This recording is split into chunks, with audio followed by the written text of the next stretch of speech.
This story therapy recording is designed to be played when you are lying down in bed as you are preparing to fall asleep, but you can also watch or listen from any position. It won't send you to sleep unless you want it to have this effect.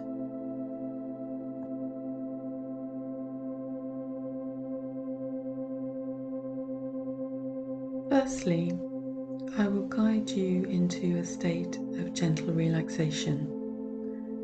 If at any time you feel uncomfortable, or if there is anything that requires your attention in your environment, you can just stop the recording and your ability to respond appropriately to what is going on around you will not be affected.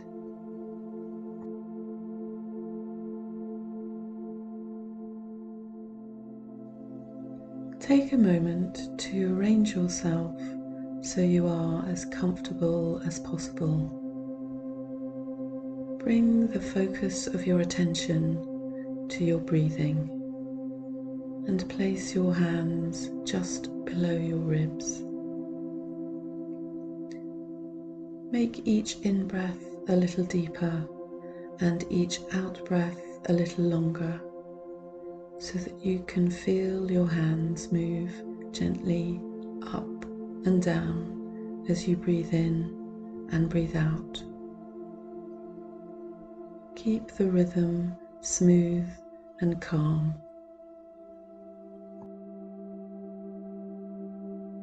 As your attention is focused on your breathing, notice calm sensations begin to envelop your body. Feel the air flow through your nose, slightly cooler on the in-breath, slightly warmer on the out-breath. Inhaling life-giving oxygen and relaxation. Exhaling unwanted carbon dioxide and tension. Inhaling relaxation. Exhaling tension. Feel all the tension leaving your body on every out-breath.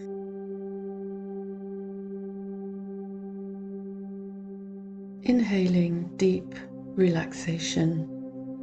Exhaling every last drop of tension. Letting go of the day. Letting go of all worries. Letting go of the day. Letting go of all worries.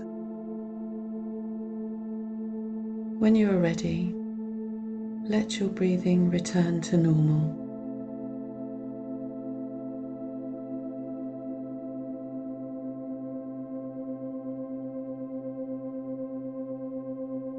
In your mind's eye, imagine yourself by the sea. It is late afternoon on a windy day.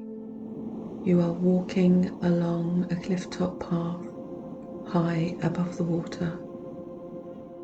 Seagulls are circling around some fishing boats as they take their catch to the distant harbour.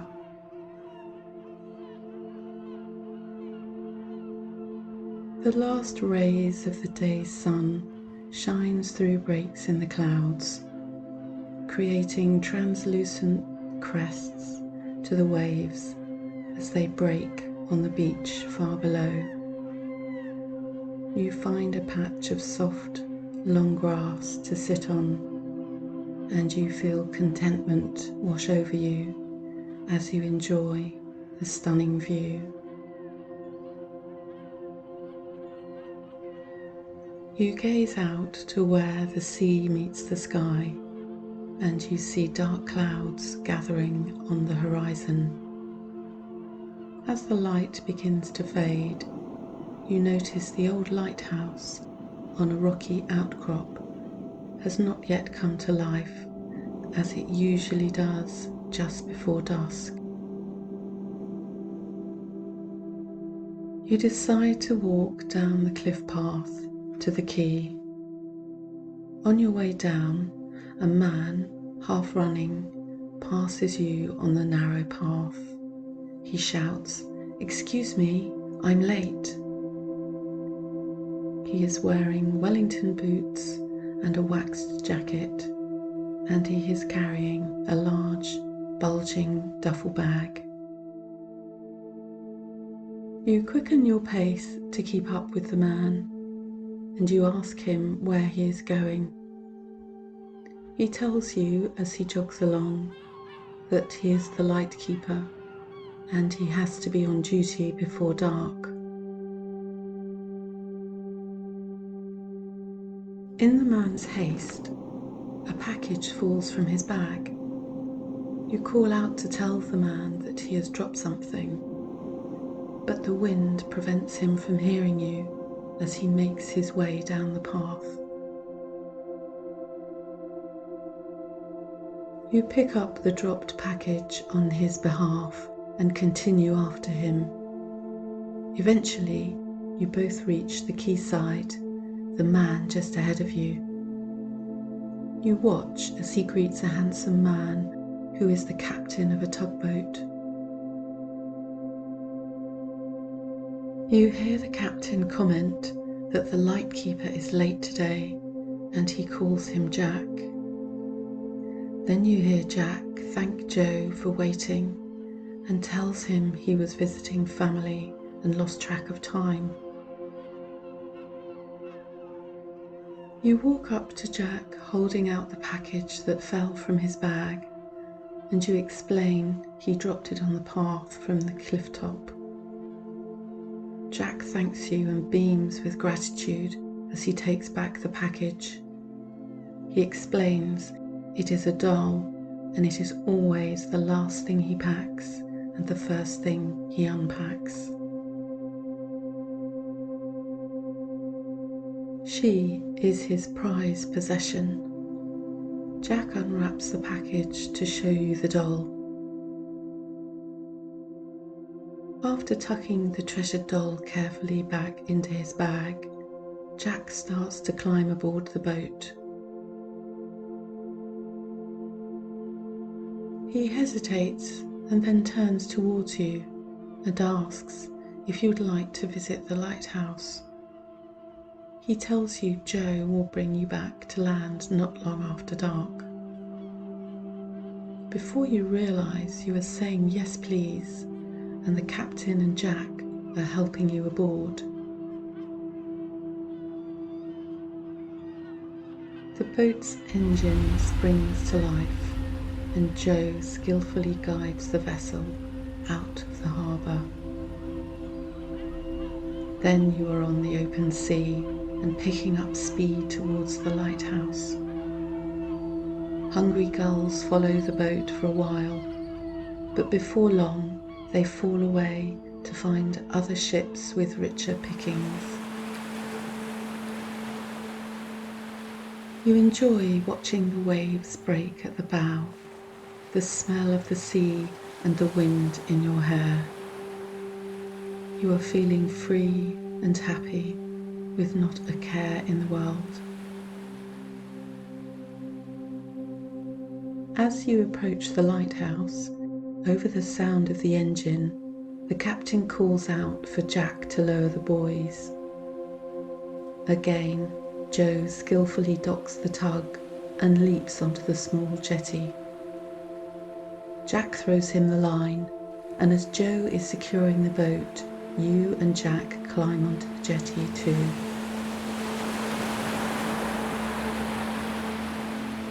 You enter the lighthouse behind Jack and follow him as he starts up the spiral staircase. As you climb, step by step, your legs begin to tire, but Jack keeps up a steady pace. You pass the first landing and a room where there is a large bookshelf and comfortable sofas with cushions. The room looks inviting, but you continue up the stairs. Jack is now far ahead and calls down for you to hurry. As you reach the next landing, You look around the room and see an old-fashioned galley kitchen with a wood burner and a small dining table and another comfortable-looking sofa. As you climb steadily, you pass another landing, and in this room there are 3 bunk beds covered with brightly coloured blankets. After a while, you get to the top where Jack is waiting for you. He proudly and excitedly shows you the 360-degree view. Still slightly out of breath, you look around to see many miles in every direction. You feel on top of the world. That is the magic of a lighthouse. You see the lights from the houses, streets and cars twinkling on the distant land. Jack busies himself with the lighthouse mechanisms, turning dials and flicking switches. And then suddenly a massive revolving light is turned on. It is so bright you have to shield your eyes. Jack declares he has set everything for the night and suggests you go down to the galley. You follow Jack down the stairwell, back the way you came. You can hear the familiar sounds of a kettle boiling and the clink of cups and plates. When you get to the galley, Joe is there making tea and listening to the radio. He tells you the weather is closing in and a big storm is heading rapidly this way. Jack invites you to take a seat and asks you how you would like your tea. You tell him and look around the room. There are 4 small windows equally placed in the strong circular walls. Each window has very thick glass, and you wonder if the waves ever reach that high. There are several lanterns whose flickering flames animate the shadows and cast a gentle orange glow. The intricately carved wooden furniture looks like it is from an age gone by. Joe pours the tea, and the 3 of you sit at a small round table piled high with biscuits, scones and muffins. Jack goes to his bag and gets out his doll. He explains that he found the doll washed up on the rocks one day about 15 years ago. It seemed identical to a doll his mother had when he was a child, and when his mother died, he kept her doll. Jack explains that once, when he moved house, his mother's doll got lost. So, when he found this doll washed up on the rocks, it seemed like a part of his mother had come back to him. Joe sighed and told Jack he was an old softy. Jack chuckled and smiled. He said the doll is a symbol of deep love, that it is good to remember the people we have loved, and though they may be lost, it is important to keep that love alive, to stay soft and yielding and open to loving again. You thank Jack for telling you about the doll and his mother, and you ask if she has a name. Jack said his mother and the doll have the same name. And when he told you the name, your heart missed a beat. It is also your mother's name. In the gentle light and dancing shadows, the doll seemed to move as if she were alive. Jack mused, almost to himself, that the doll might actually be the very same one and that over the years and many miles she had found her way back to him, like sometimes people and things do, if we love them enough. If we shine our light of love brightly enough, what is ours will come back to us.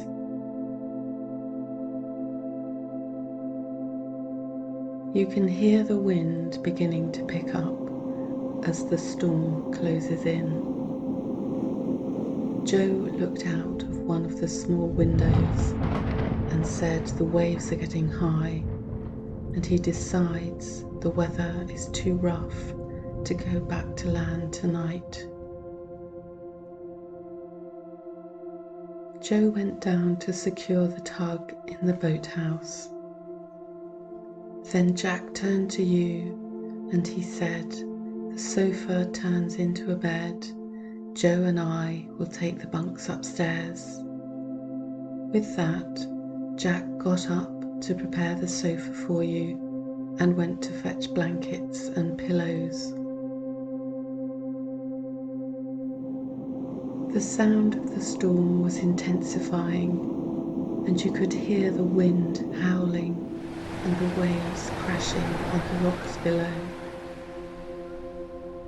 You look out of one of the windows and watch the beam of light from the lighthouse circling and illuminating the tumultuous sea.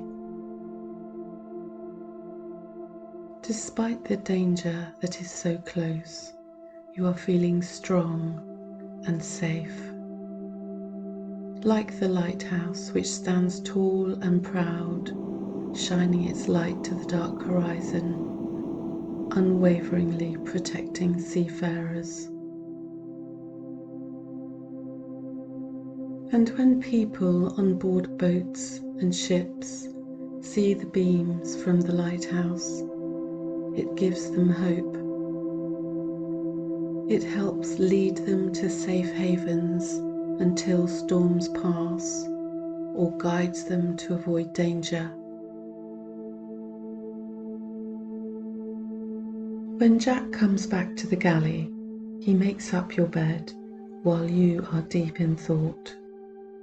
He picks up his doll and places her on your newly made bed to keep you company, and says, "Now you sleep well and have sweet dreams. I will see you in the morning." And with that, he goes up the stairs to the bunk room.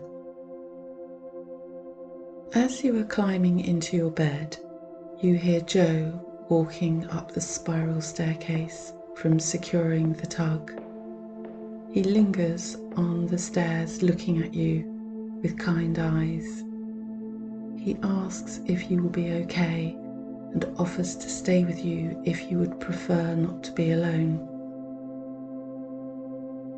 You thank Joe for his kindness and tell him you will be fine, as Jack has left you his doll for company.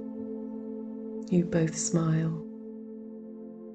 Joe blows you a kiss goodnight and goes up to join Jack in the bunk room.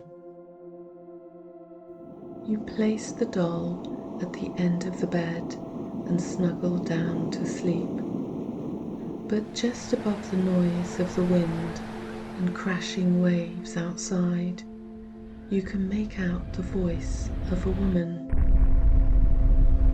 It is the doll who has magically come alive, and she is speaking to you. She says, "I was lost for so long, but I was found through love, from being held in someone's heart. I am Jack's mother's doll. I found my way back home.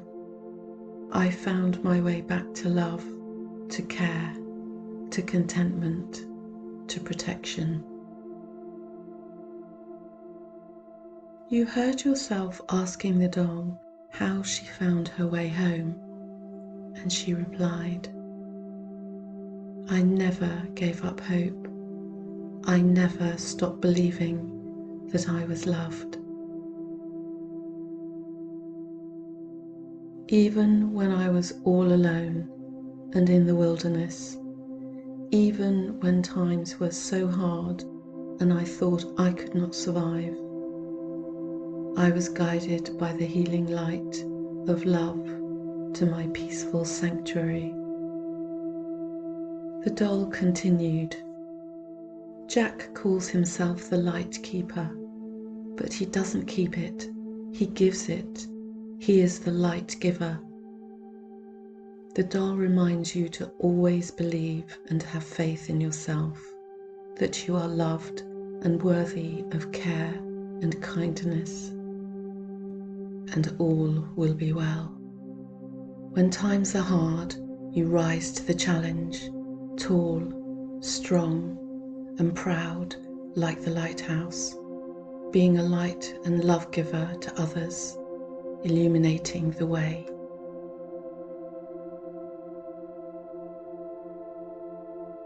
This is how you get back home to your peaceful inner sanctuary, by giving light and love to others. Then you will draw light and love into your own life.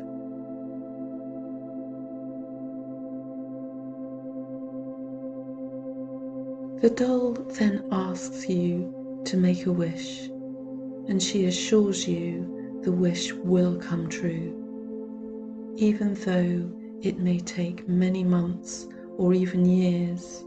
It will come true, as hers did. You take a moment to think about what you most wish for,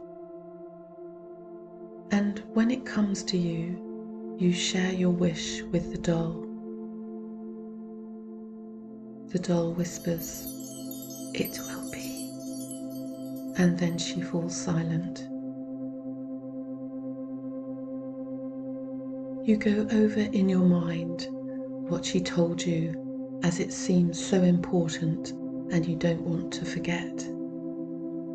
Always believe and have faith in yourself, that you are loved and worthy of care and kindness, and you will find your peaceful inner sanctuary, and all will be well.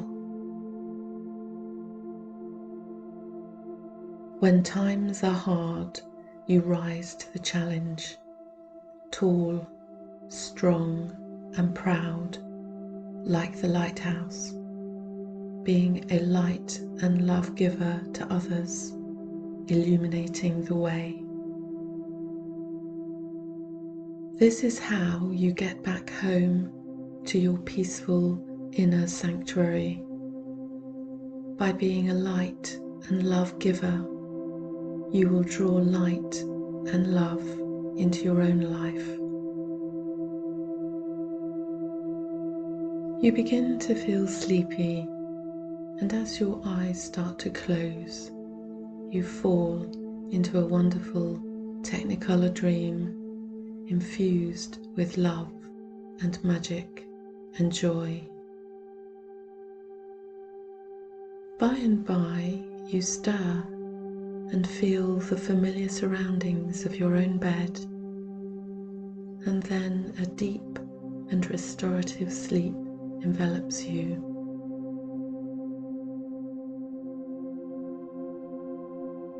And when you wake in the morning, each time you think of the lighthouse, of Jack and Joe and the doll, you are filled with love, hope, strength and faith that all will be well and your wish will come true.